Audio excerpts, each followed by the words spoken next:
Mpendwa msikilizaji na mtazamaji, basi karibu katika kipindi hiki ambacho leo tunaangazia juu ya liturujia na ekaristi takatifu. Baada ya takribani mwezi mzima tumekuwa tukitafakari pamoja juu ya uimbaji wa liturujia na kueleza na kuonesha ni kwa namna gani basi tunapaswa kuelewa, kufahamu, kuishi na kushuhudia uimbaji huo katika maisha yetu ya kila siku, ambayo mwisho wa siku tukifuata taratibu zote zinazohitajika basi zitusaidie katika kupata uzima wa milele. Sasa leo tunaangazia juu ya liturujia na ekaristi takatifu, na tuanze basi kwa sala. Kwa jina la Baba na la Mwana na la Roho Mtakatifu, amina. Na sala hii inaongozwa na sehemu ya maandiko matakatifu, waraka wa kwanza wa Mtume Paulo kwa Wakorinto sura ya 11 aya 23 mpaka aya ya 26. Kwa maana mimi nalipokea kwa Bwana niliyowapa nanyi, ya kuwa Bwana Yesu usiku ule aliotolewa alitoa mkate, naye akisha kushukuru akaumega, akasema, huu ndio mwili wangu ulio kwa ajili yenu, fanyeni hivi kwa ukumbusho wangu. Na vivi hivi baada ya kula akakitwaa kikombe akisema, kikombe hiki ni agano jipya katika damu yangu, fanyeni hivi kila mnywapo kwa ukumbusho wangu. Maana kila mulapo mkate huu na kukinywea kikombe hiki, mwaitangaza mauti ya Bwana hata ajapo. Atukuzwe Baba na Mwana na Roho Mtakatifu, kama mwanzo na sasa na siku zote na milele. Amina. Kwa jina la Baba na la Mwana na la Roho Mtakatifu. Amina. Basi mpendwa msikilizaji na mtazamaji, kama ambavyo tumekwisha kutanguliza kwamba katika kipindi chetu hiki mada yetu ni liturujia na ekaristi takatifu. Na tunafanya hivi tukitambua kwamba Dominika inayokuja ni Dominika ambapo ndani yake tunaadhimisha sherehe ya mwili na damu takatifu sana ya Bwana wetu Yesu Kristo. Sherehe kubwa kabisa, sherehe ya Kristo mwenyewe, ambapo baada ya adhimisho la misa takatifu tutazunguka na Bwana wetu Yesu Kristo katika familia zetu, katika mazingira yetu, tukiimba kwa shangwe, tukishangilia, tukimpamba na kumsifu na kudhihirishia umma kwamba huyu ndiye Kristo, na kwamba ekaristi ndio kilele cha maisha yetu.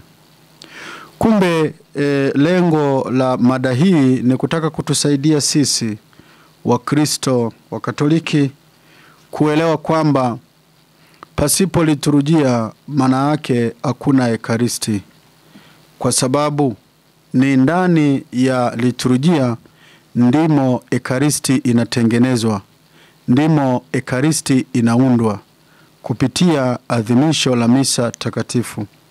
Na hivyo ni nafasi ya msingi na ya muhimu kwamba kila aliyembatizwa, kila aliyemwamini katika Yesu Kristo anatakiwa kabisa daima awepo ndani ya adhimisho hili, pale ambapo tendo hili kubwa kabisa la ukombozi wetu linapofanyika. Kumbe basi kwa sehemu ya kwanza ninaomba nianze na utangulizi kwa kusema hivi. Kristo Bwana alipofikia ile saa ya kuadhimisha karamu ya Pasaka pamoja na wanafunzi wake, karamu ambamo aliweka sadaka ya mwili na damu yake, aliagiza kiandaliwe chumba kikubwa cha karamu kilichopambwa. Tunasoma katika Injili ya Luka sura ya 22 aya ya 12 hadi aya ya 13. Injili ya Luka sura ya 22 aya ya 12 mpaka aya ya 13. Nitasoma hivi. Naye atawaonesha chumba kikubwa orofani kimekishwa andikwa, andaeni humo. Wakaenda wakaona kama alivyowaambia, wakaiandaa Pasaka. Kwa hiyo Yesu aliwaagiza au waende mahali fulani ambapo atakuta chumba kimeandaliwa, kwamba kimeandikwa andaeni humo, na wao basi wakaandaa. Na hiyo ndio inayotupa picha ya leo kwamba wapi Ekaristi inafanyika.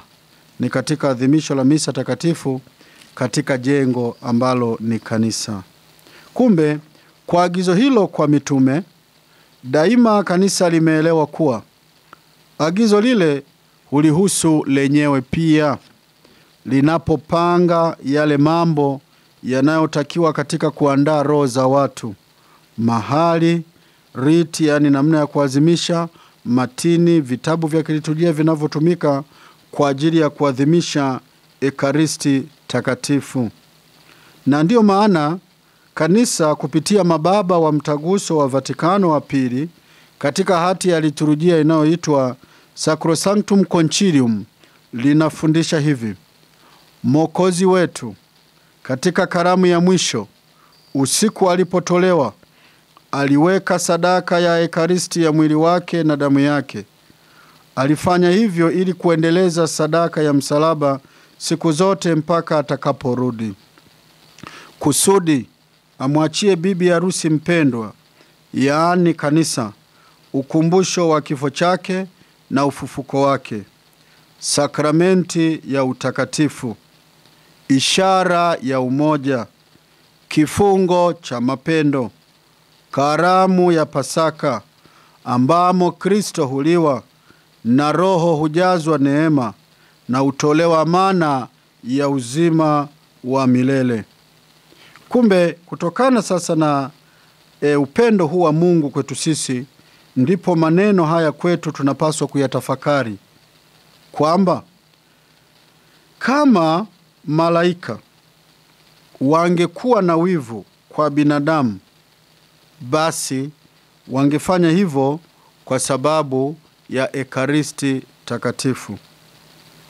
Kama malaika wangekuwa na wivu kwa binadamu, basi wangefanya hivyo kwa sababu ya Ekaristi takatifu. Haya ni maneno ya Mtakatifu Maximilian Kolbe alipokuwa anafundisha na kueleza juu ya Ekaristi takatifu na nafasi ya Ekaristi takatifu katika maisha ya mwanadamu.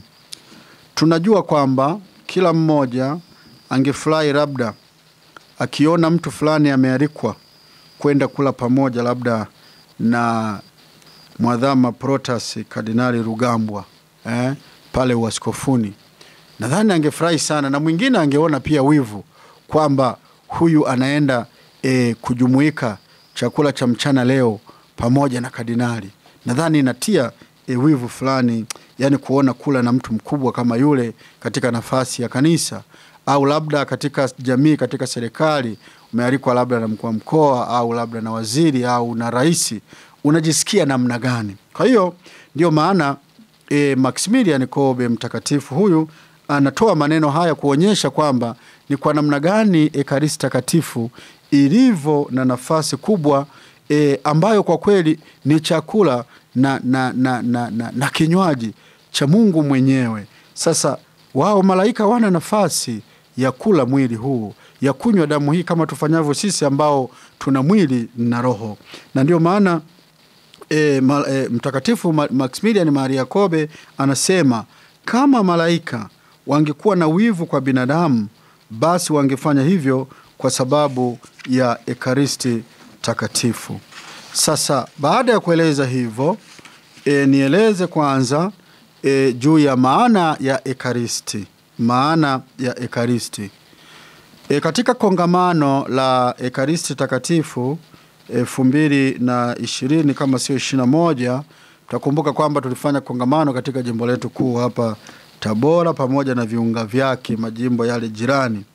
Na kauli mbiu au moto katika kongamano hilo lilikuwa Ekaristi takatifu ni chemchemi na kilele cha maisha ya kanisa, au chemchemi ya uzima wetu.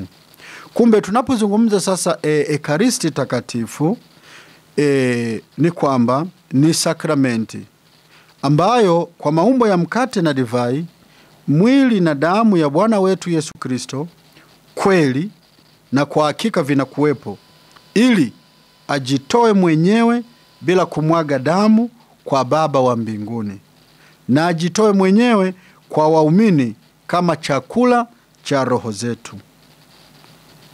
Kwa hiyo haya ni maneno muhimu sana katika kuyaelewa kwamba ni sakramenti ambamo kwa maumbo ya mkate na divai, mwili na damu ya Bwana wetu Yesu Kristo kweli na kwa hakika. Kwa hiyo maneno mawili, kweli na kwa hakika, vinakuwepo, ili ajitoe mwenyewe bila kumwaga damu kwa Baba wa mbinguni, na ajitoe mwenyewe kwa waamini kama chakula cha roho zetu.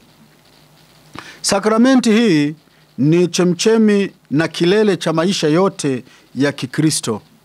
Sakramenti nyingine kama zilivyo pia huduma zote za kanisa na kazi za utume zaungana na Ekaristi na zaelekezwa kwake. Katika Ekaristi takatifu mna kila hazina ya kiroho ya kanisa, yaani Kristo mwenyewe, Pasaka wetu. Ekaristi ndiyo ishara thabiti na sababu ya hali ya juu kabisa ya ushirika katika uzima wa kimungu na umoja ule wa taifa la Mungu ambao nalifanya kanisa liwepo.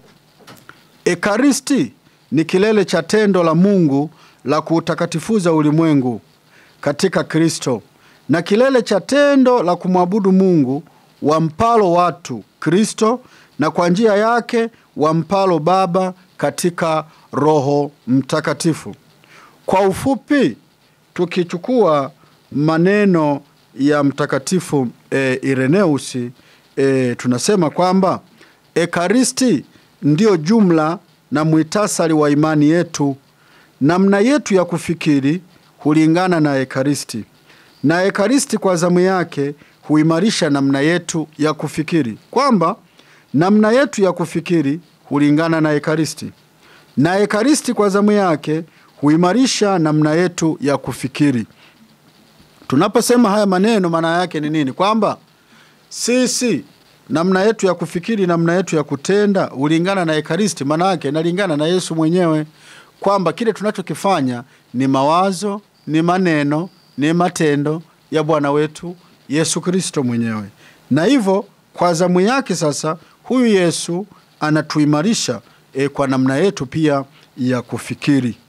Kwa hiyo unaona kabisa katika kutoa maana juu ya Ekaristi takatifu kwamba kwa ufupi kabisa tunasema kwamba Ekaristi ni mwili na damu ya Bwana wetu Yesu Kristo katika maumbo ya mkate na divai. Kwa hiyo muunganiko huo ambao Kristo mwenyewe amependa kujiweka katika maumbo hayo kwa ajili ya uzima wetu, katika kutakatifuza ulimwengu na katika kuendelea sisi kumwabudu Mungu kwa Kristo Yesu na katika umoja wa Roho Mtakatifu, ndiyo nafasi ya kwanza katika maisha ya Mkristo. Sasa ni vizuri tukajua kwamba tunapozungumzia swala la Ekaristi takatifu limekuwa tunasema na ubashiri. Ubashiri upi sasa?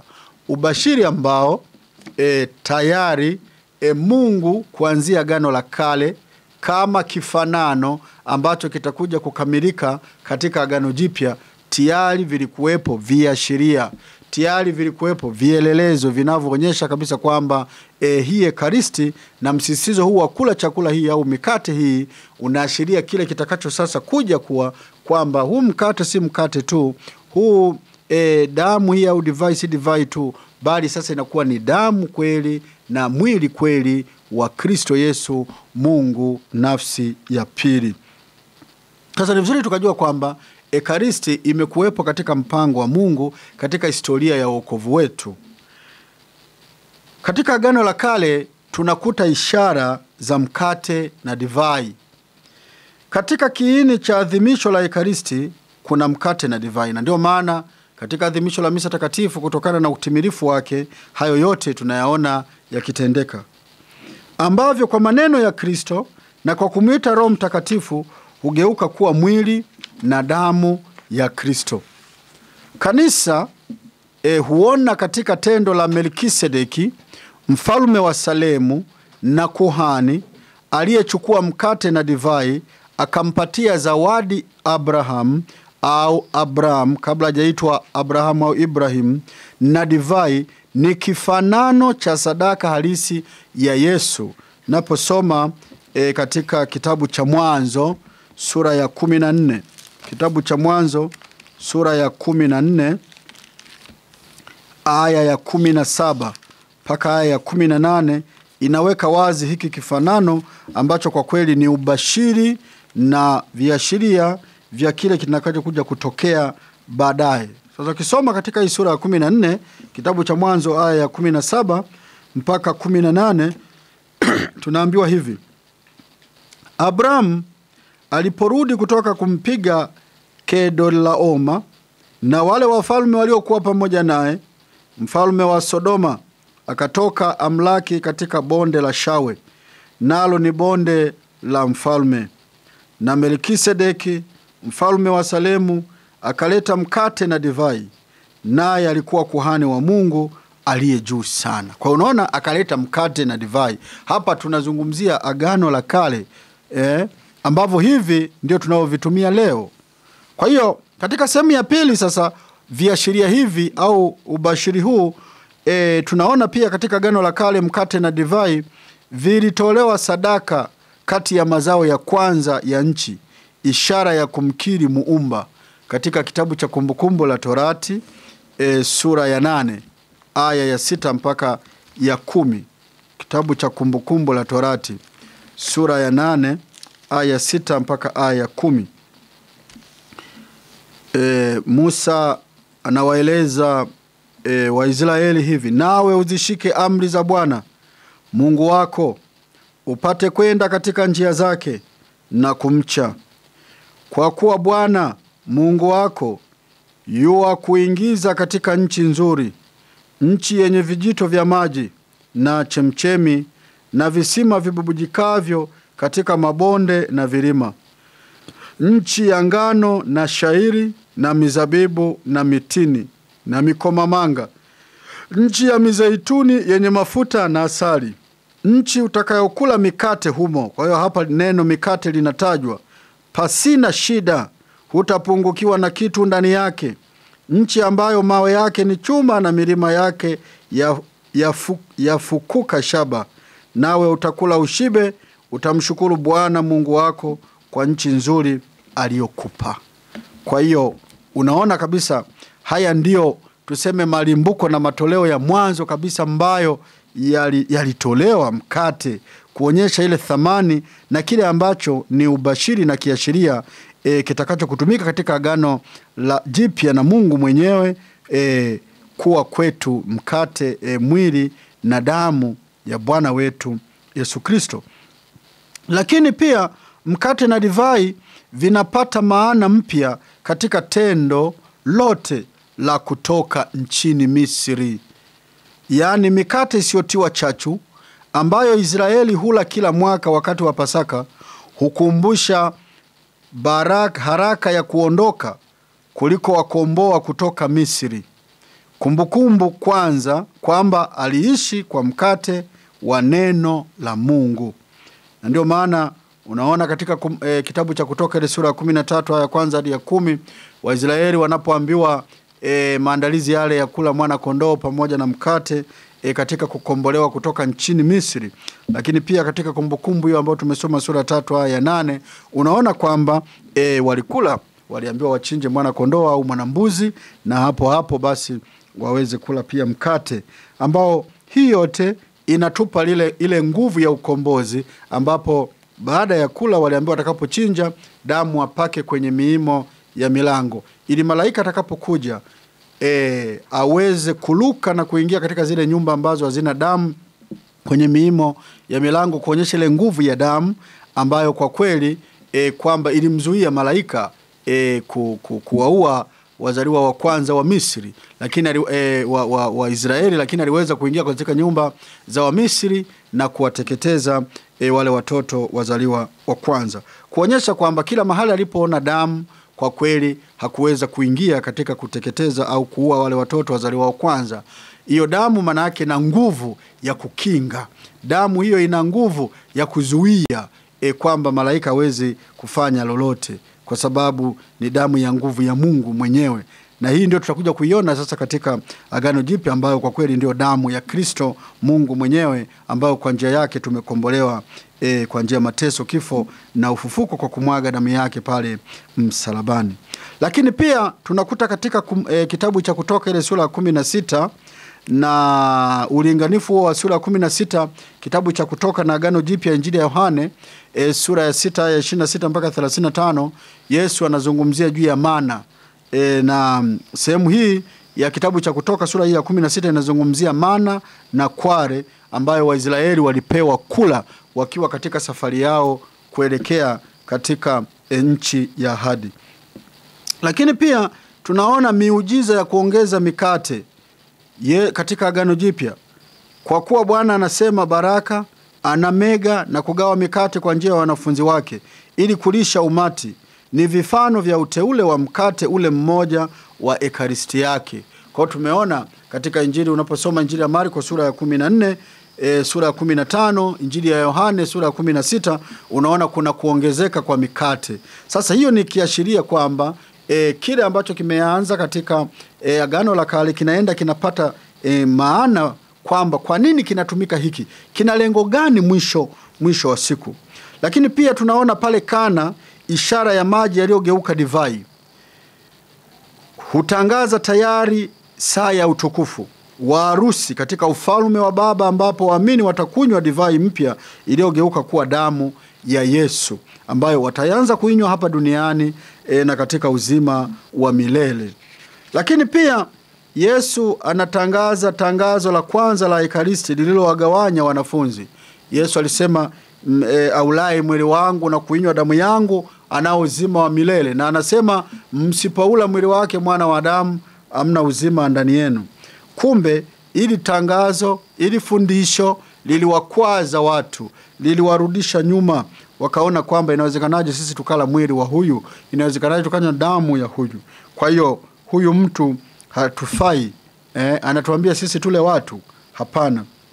Kwa hiyo ilidhihirisha wazi kuwa Ekaristi na msalaba ni mawe ya kujikwaza, na ndio maana ukiangalia kwa sehemu kubwa wengi wamejikwaza, wengi wamejikwaa kwa sababu ya Ekaristi takatifu.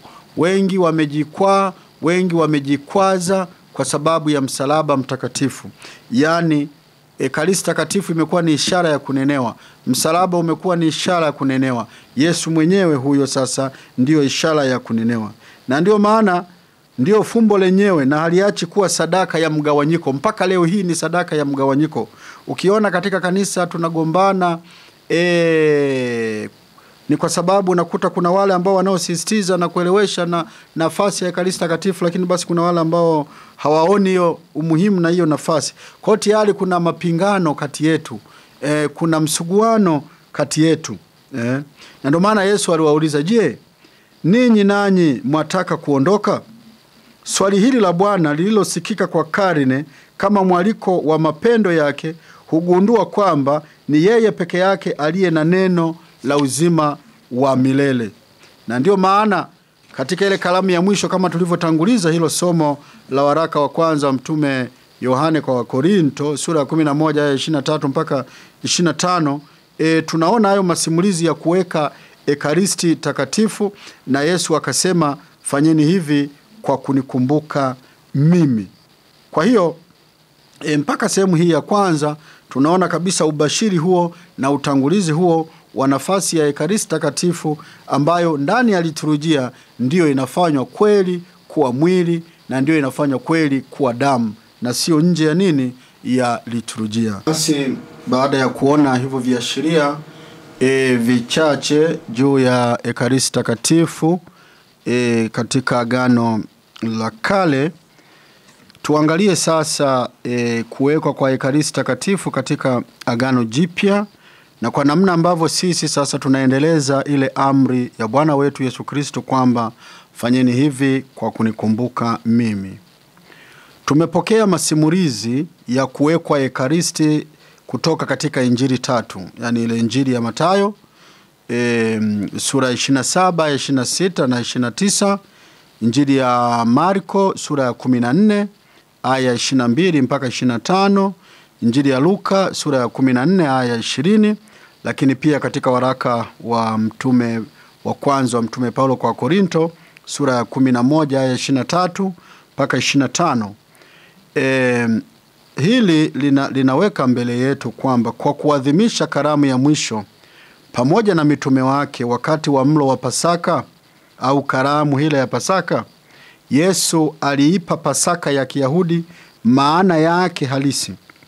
Kwa kweli, kwenda kwake Yesu kwa Baba yake kwa njia ya kifo chake na ufufuko wake, Pasaka mpya kumetangulizwa katika karamu na huadhimishwa katika Ekaristi inayokamilisha Pasaka ya Kiyahudi na utanguliza Pasaka ya mwisho ya kanisa katika utukufu wa ufalme wake ambao wote tunaongojea katika uzima wa milele ijayo. Amina.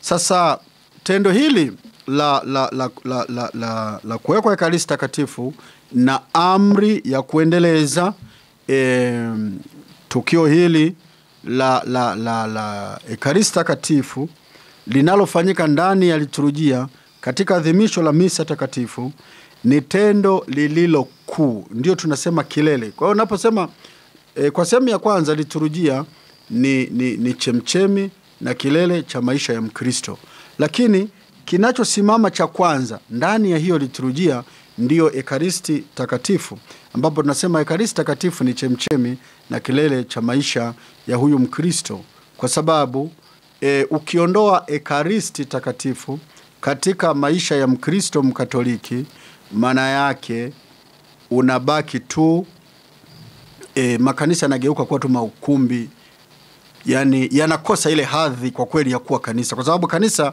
linapata hadhi ya kuwa kanisa kwa sababu ya muunganiko na huyu Kristo Yesu ambaye ni mchumba wake, ambaye ni mme wake. Sasa ukiondoa Ekaristi takatifu, kwa kweli yanabaki tu ni nyumba tu za kwenda tu kuimba, kusifu na kutukuza, lakini yanakosa ile maana halisi ya kuwa kanisa.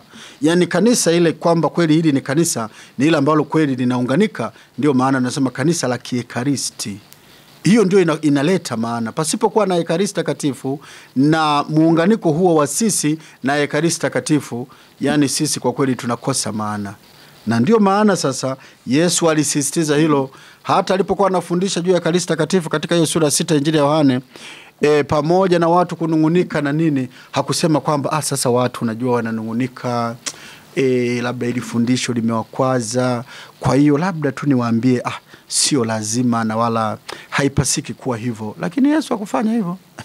Yani ndio alisisitiza, na akaendelea kusema msipoula mwili wake mwana wa Adamu. Na hata baadhi ya wafuasi waliporudi nyuma alisema na nyinyi mnaondoka, ondokeni.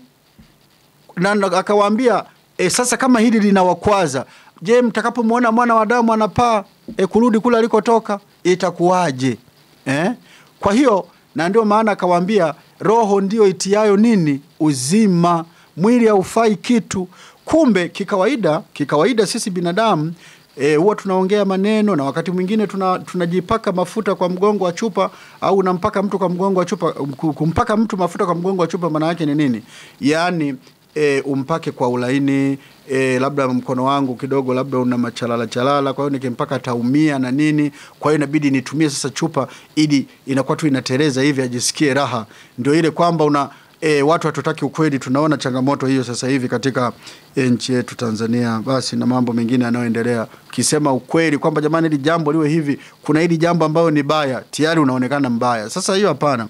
Yesu yeye aliweka wazi na hakumung'unya maneno kwamba aulaye mwili wangu na kuinywa damu yangu anao uzima wa milele. Msipoula mwili wake mwana wa Adamu hamna uzima wa milele. Kwa hiyo unaona, na kwamba kama nyinyi mnaondoka, ondokeni. Kwa hiyo katika muktadha kama huo alitambua hilo ndilo lengo la maisha yetu na wokovu wetu. Kwa hiyo chochote kile ambacho ndicho kiini, ndicho lengo, kilele na chemchemi, hatupasi kukichekea, hatupasi kumung'unya maneno. Ni lazima tueleze katika uhalisia wake na tueleze katika ukweli wake. Na ndio maana lazima kusisitiza sana na kuendelea kufundisha ili watu wa Kristo wa Katoliki tuelewe nafasi ya Ekaristi Takatifu katika maisha yetu.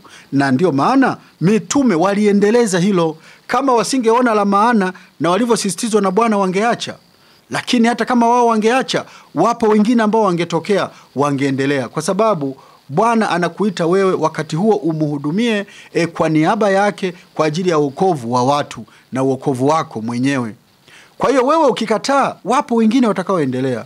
Na ndio maana lazima katika maisha uone, unaweza ukasema mimi sipokei, kwani haya upokei, lakini maisha ya watu yanaendelea. Mwisho wa siku wewe unabaki tu unahamanika, na mwisho wa siku unaweza ukatangulia mbele za haki, alafu hata kuzikwa kwako kunaleta shida. Unawaletea shida ambao tayari wanaoishi au ambao umewaacha hapa duniani. Na ndio maana mnaona misiba mingi ambapo mtu anakuwa haunganiki na Ekaristi Takatifu au amekana kabisa imani.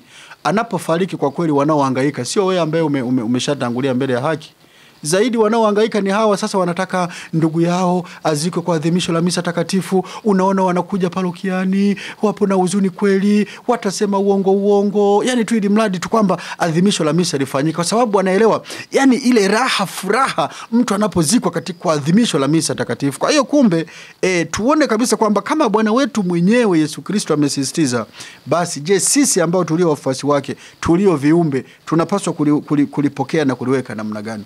Na ndio maana sasa amri hii yafanyeni hivi kwa kunikumbuka mimi, amri ya Yesu ya kurudia matendo yake, ya kurudia maneno yake hadi yajapo, kama tunavyothibitisha kila adhimisho la misa takatifu, hasa baada ya mageuzo kuhani asemapo fumbo la imani.